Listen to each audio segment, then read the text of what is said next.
بسم الله الرحمن الرحيم ياسين والقرآن الحكيم إنك لمن المرسلين على صراط مستقيم تنزيل العزيز الرحيم لتنذر قوما ما أنذر آباؤهم فهم غافلون لقد حق القول على أكثرهم فهم لا يؤمنون إنا جعلنا في أعناقهم أغلالا فهي إلى الأذقان فهم مقمحون وجعلنا من بين أيديهم سدا ومن خلفهم سدا فأغشيناهم فهم لا يبصرون وسواء عليهم أأنذرتهم أم لم تنذرهم لا يؤمنون إنما تنذر من اتبع الذكر وخشي الرحمن بالغيب فبشره بمغفرة وأجر كريم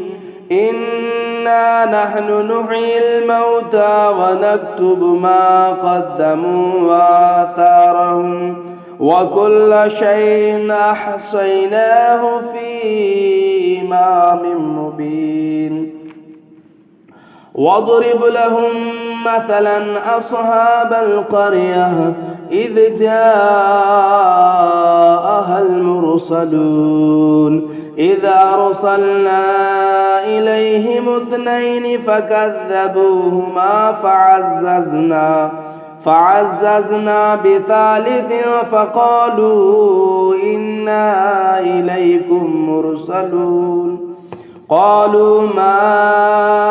أنتم إلا بشر مثلنا وما أنزل الرحمن من شيء إن أنتم إلا تكذبون قالوا ربنا يعلم إنا إليكم لمرسلون وما علينا إلا البلاغ المبين قالوا إنا تطيرنا بكم لئن لم تنتهوا لنرجمنكم وليمسنكم منا عذاب أليم قالوا طائركم معكم أئن ذكرتم بل أنتم قوم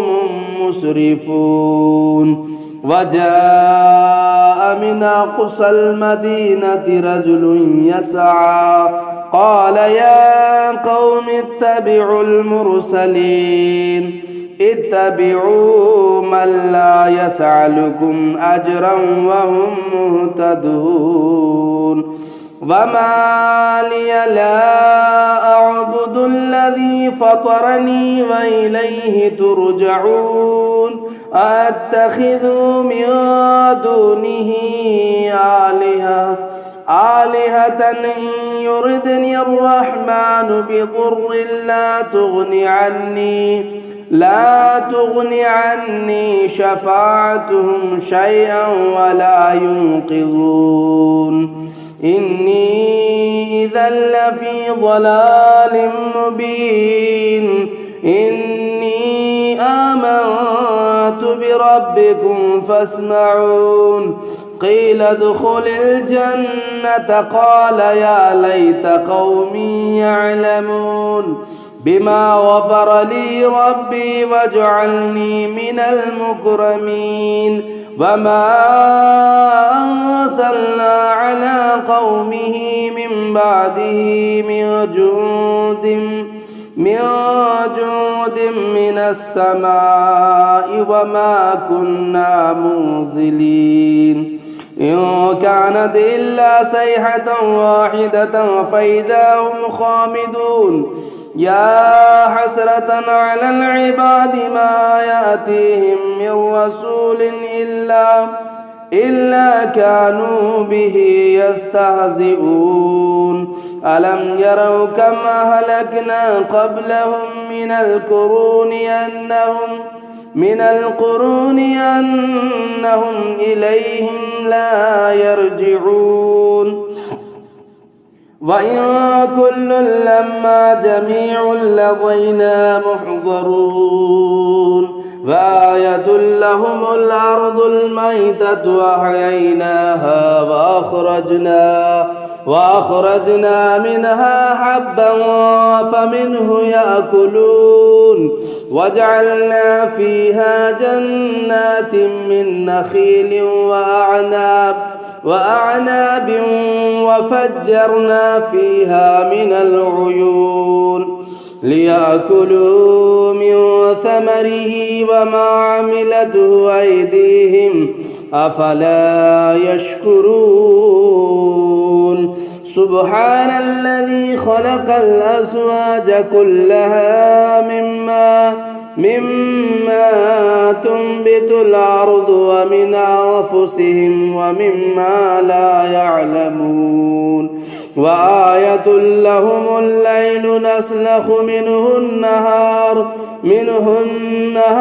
فإذا هم مظلمون والشمس تجري لمستقر لها ذلك تقدير العزيز العليم والقمر قدرناه منازل حتى عاد كالعرجون القديم لا الشمس ينبغي لها أن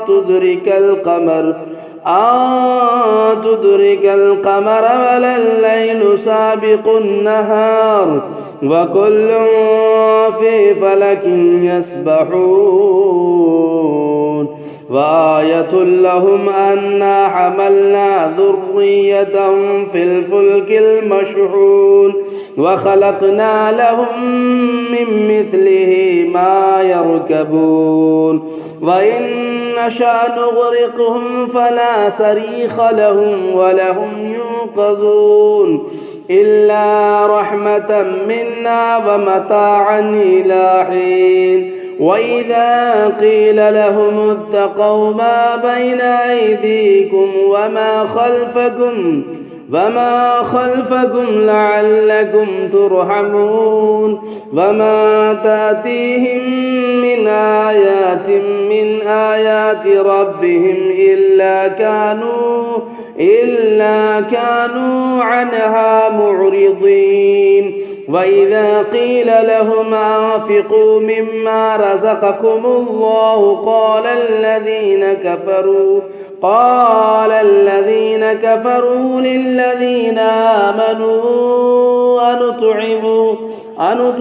من لو يشاء الله أطعمه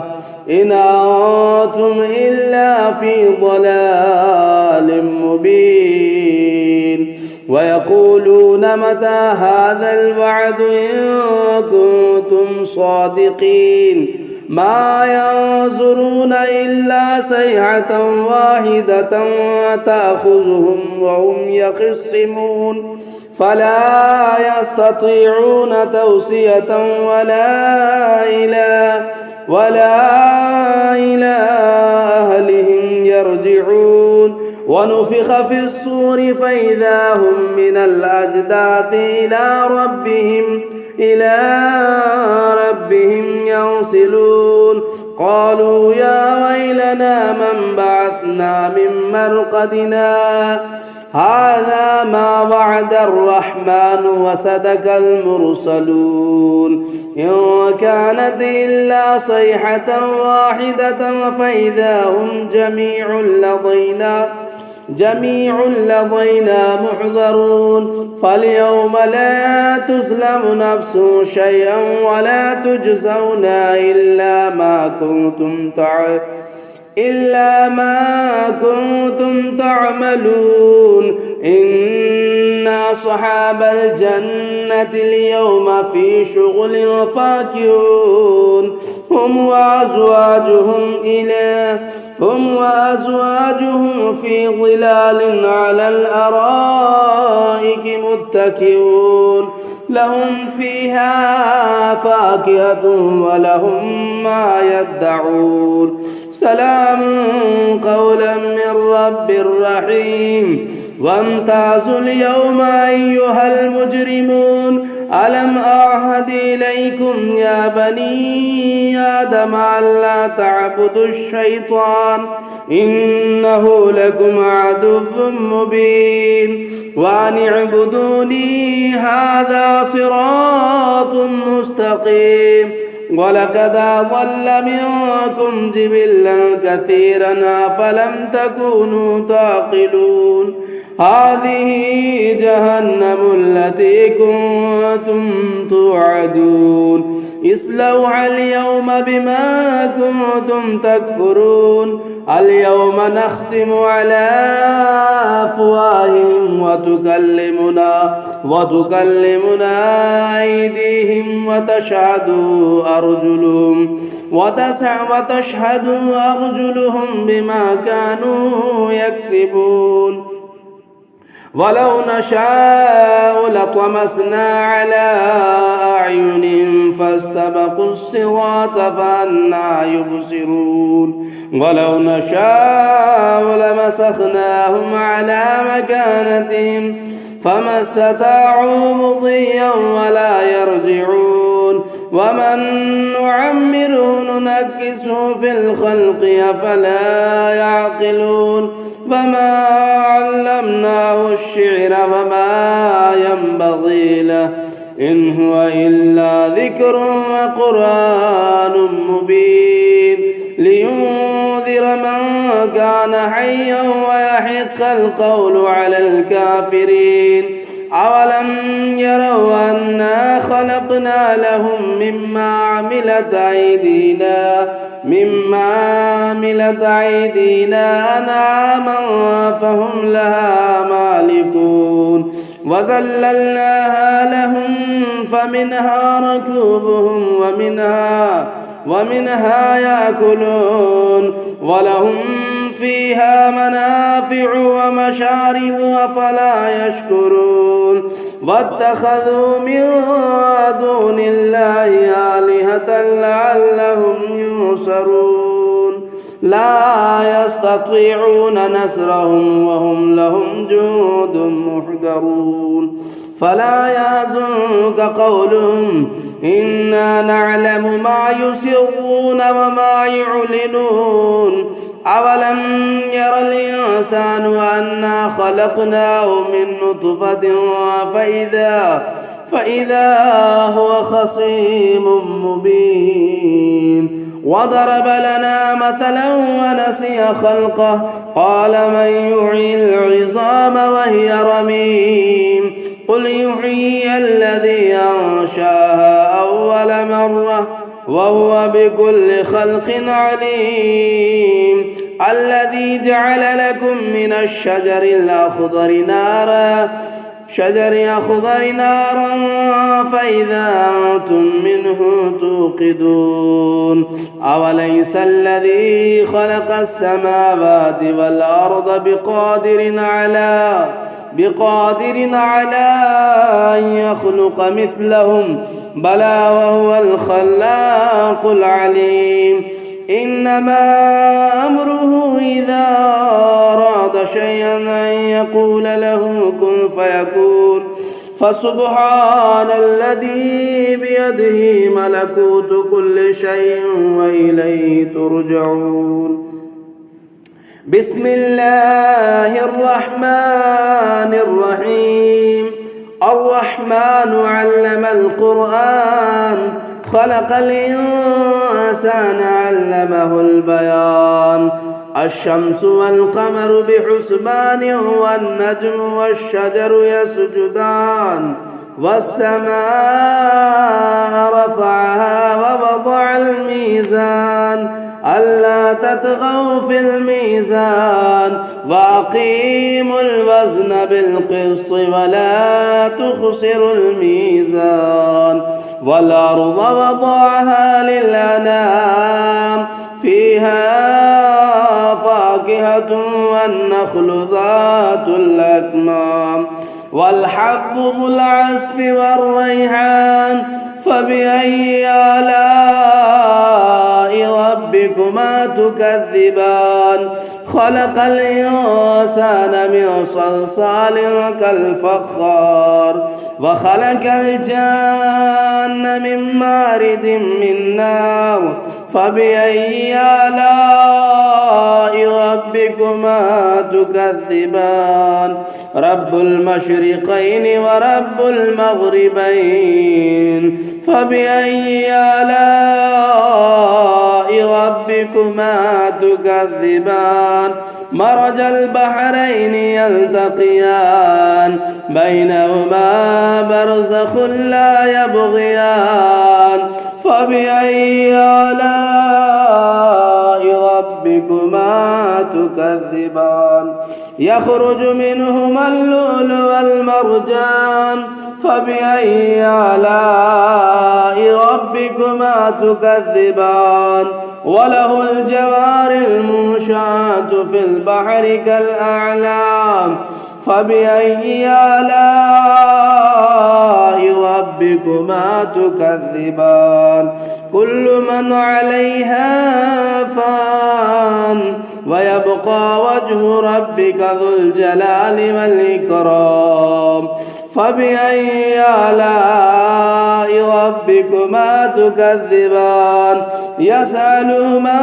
في السماوات والأرض كل يوم هو في شان فبأي آلاء ربكما تكذبان. سنفرغ لكم أيها الثقلان فبأي آلاء ربكما تكذبان. يا معشر الجن والإنس إن استطعتم أن تنفذوا من أقطار السماوات والأرض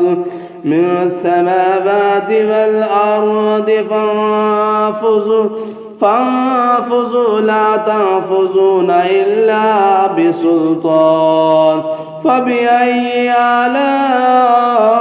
ربكما تكذبان. يرسل عليكما شعاع من نار ونحاس فلا تنتصران فبأي آلاء ربكما تكذبان. فإذا انشقت السماء فكانت وردة كالدهان فبأي آلاء ربكما تكذبان. فيومئذ لا يسأل عن ذنبه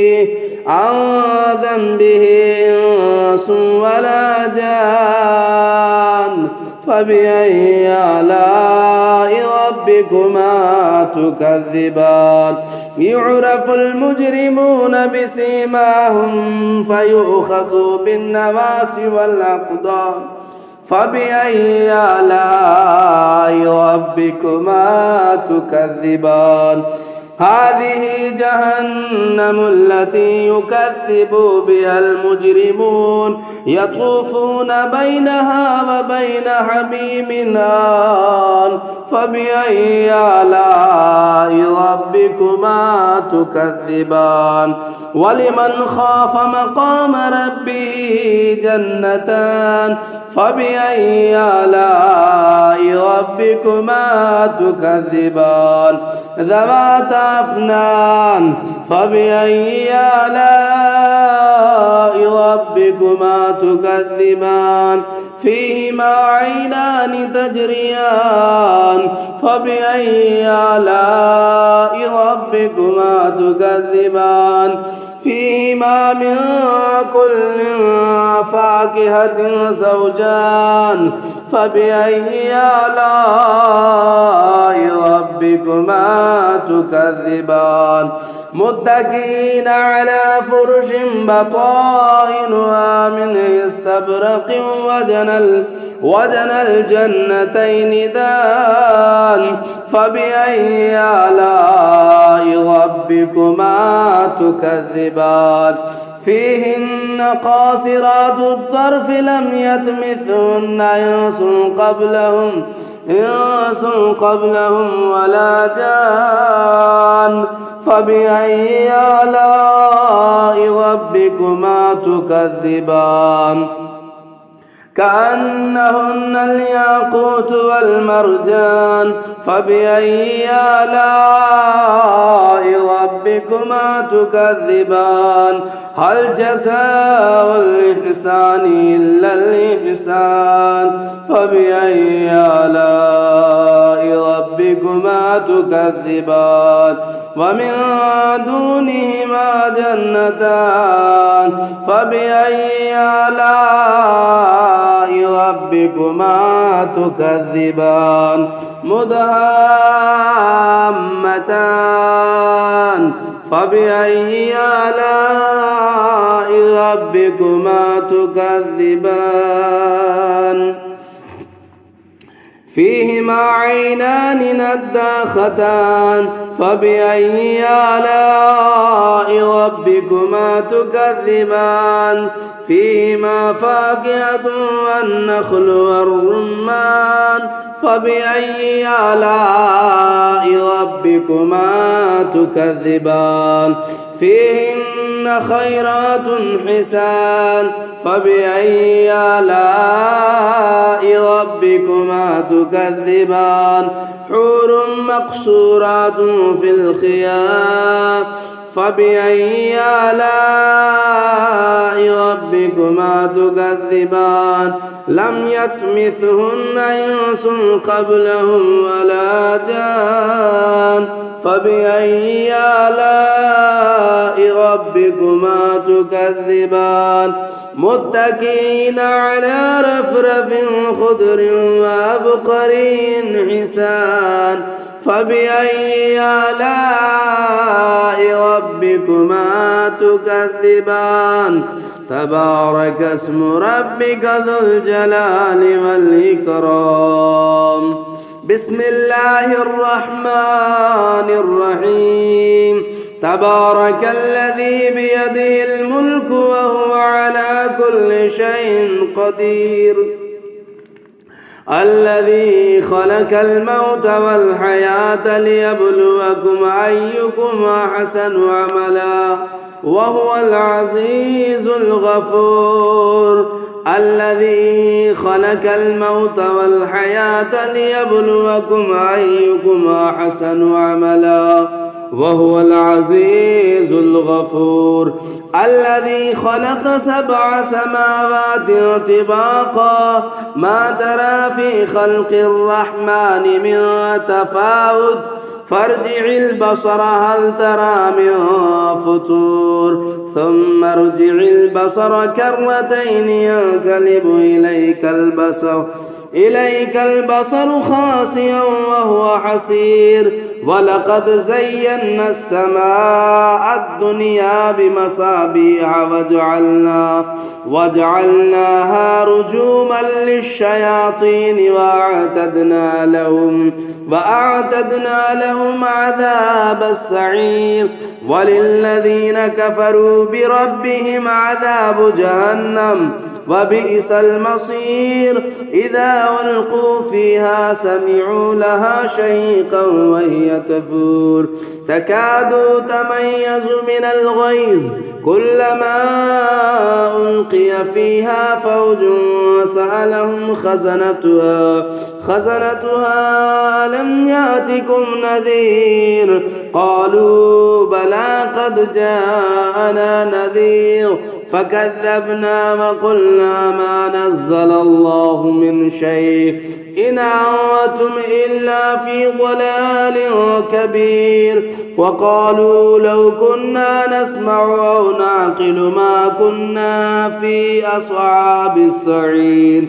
فاعترفوا بذنبهم فسوقا لأصحاب السعير إن الذين يخشون ربهم بالغيب لهم مغفرة وأجر كبير وأسروا قولكم أو اجهروا به إنه عليم بذات الصدور ألا يعلم من خلق وهو اللطيف الخبير هو الذي جعل لكم الأرض ذلولا فامشوا في مناكبها وكلوا من رزقه وإليه النشور أأمنتم من في السماء أن يخسف بكم الأرض فإذا هي تمور أم أمنتم من في السماء أن يرسل عليكم عاصبا فستعلمون كيف نذير ولقد كذب الذين من قبلهم فكيف كان نكير أولم يروا إلى الطير فوقهم صافات ويقبضن ما يمسكن إلا الرحمن إنه بكل شيء بصير أمن هذا الذي هو جند لكم ينصركم من دون الرحمن إن الكافرون إلا في غرور أمن هذا الذي يرزقكم إن أمسك رزقه بل لجوا في عتو ونفور أفمن يمشي مكبا على وجهه أهدى أمن يمشي سويا على صراط مستقيم قل هو الذي أنشأكم وجعل لكم السمع والأبصار والأفئدة قليلا ما تشكرون قل هو الذي ذرأكم في الأرض وإليه تحشرون ويقولون متى هذا الوعد إن كنتم صادقين قل إنما العلم عند الله وإنما أنا نذير مبين فلما رأوه زلفة سيئت وجوه الذين كفروا وقيل هذا الذي كنتم به تدعون قل أرأيتم إن أهلكني الله ومن معي أو رحمنا فمن يجير الكافرين من عذاب أليم قل هو الرحمن آمنا به وعليه توكلنا فستعلمون من هو في ضلال مبين قل أرأيتم إن أصبح ماؤكم غورا فمن يأتيكم بماء معين صدق الله العظيم.